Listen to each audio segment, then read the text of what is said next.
So ngayon guys, hindi muna ako masyadong magbe-vlog ha. Pero araw-araw po ako mag-TikTok. Kasi po ay may practice po din ako sa sayaw. Kasi po sa December ay sasayaw kami dun sa Pasko sa court. Pero po, sasayaw pa rin po ako at may ipapakita po ako sa Inusumba. Pero hindi po ako ang sasayaw. Iba po.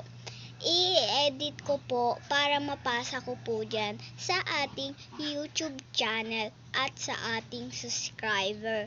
So ngayon po, hindi muna ulitin ko po, hindi muna po ako mag-vlog.